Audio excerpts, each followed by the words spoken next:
یہ ہے قطر. سعودی عرب، بحرین اور UAE کے درمیان واقع دنیا کا سب سے امیر ترین کنٹری. اتنا امیر کہ اس کی پر کیپٹا انکم ہے $1,28,000، جو کہ امریکہ، سنگاپور اور ایون پڑوسی عرب ممالک جیسے کہ UAE اور سعودی عربیہ وغیرہ سے بھی کہیں زیادہ ہے. بڑی بڑی بلڈنگز، شاپنگ مالز، مہنگی گاڑیاں. اسی لیے قطر کو مڈل ایسٹ کا ویگس بھی کہا جاتا ہے. لیکن قطر ہمیشہ سے ایسا نہیں تھا. چند سال پیچھے چلے جائیں تو قطر صرف ایک تپتا ہوا صحرا تھا جس میں غربت، بھوک اور بوریت کے علاوہ کچھ نہیں تھا. تو پھر یہ اتنی بڑی ٹرانسفارمیشن کیسے ہوئی؟ جو دیش سارے عرب کنٹریز میں سے سب سے غریب تھا، آج دنیا کا امیر ترین دیش کیسے بن گیا؟ اس کے پیچھے ایک بہت ہی انٹرسٹنگ کہانی ہے، اور یہ کہانی باقی سارے عرب کنٹریز کی کہانی سے مختلف ہے. اس ویڈیو کے اینڈ تک آپ یہ بھی سمجھ چکے ہوں گے کہ کیوں سعودی عرب اور UAE قطر کو پسند نہیں کرتے، اور کیسے قطر آنے والے وقت میں بھی اپنے پڑوسی عرب دیشوں کے مقابلے میں زیادہ خوشحال اور محفوظ ہوگا.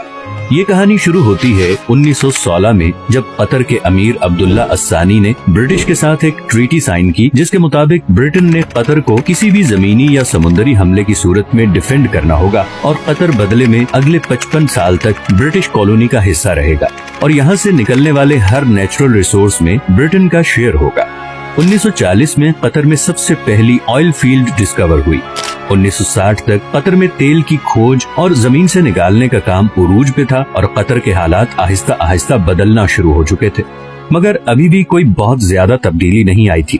لیکن پھر 1970 میں شیل آئل کمپنی نے اس کنٹری کا سب سے بڑا خزانہ دریافت کر لیا، نارتھ فیلڈ، دنیا کی سب سے بڑی نیچرل گیس فیلڈ.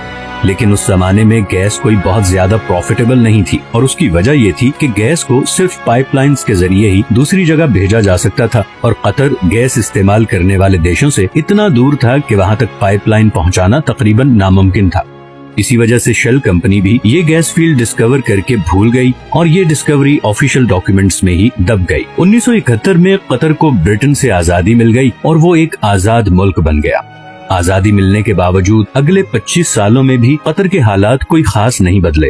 اور پھر آیا 1995، جب کراؤن پرنس حماد بن خلیفہ الثانی نے بغاوت کر کے اپنے ہی باپ کی حکومت کا تختہ الٹ دیا اور قطر کا امیر بن گیا. نئے امیر کا ایک ہی فوکس تھا، اور وہ تھا گیس. حماد بن خلیفہ یہ جانتا تھا کہ قطر کی تقدیر صرف گیس ہی بدل سکتی ہے. اسی لیے اس نے ایک بہت ہی ریئر ٹیکنالوجی گیس لیکویفیکیشن میں انویسٹ کیا. لیکویفیکیشن ایک ایسی ٹیکنالوجی ہے جس میں گیس کو لیکوڈ فارم میں کنورٹ کیا جاتا ہے تاکہ اسے آئل کی طرح شپس میں دوسرے کنٹریز تک پہنچایا جا سکے. اس سارے پروسیس میں گیس کو 161 ڈگری پہ ٹھنڈا رکھنا پڑتا ہے. اسی پروسیس پہ قطر نے ساری انویسٹمنٹ کر دی، اور آج وہ LNG کا سب سے بڑا ایکسپورٹر ہے. قطر سے گیس امپورٹ کرنے والے کنٹریز میں Japan, India, China, south Korea اور اسپین شامل ہیں. اس طرح بلینز آف ڈالرز قطر میں آنا شروع ہو گئے.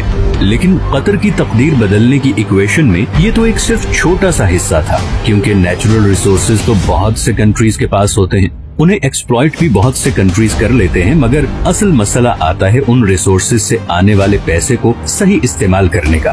ورنہ وینزویلا اور انگولا کا انجام ہمارے سامنے ہے. یہی وہ جگہ ہے جہاں قطر باقی تمام کنٹریز پہ بازی لے گیا.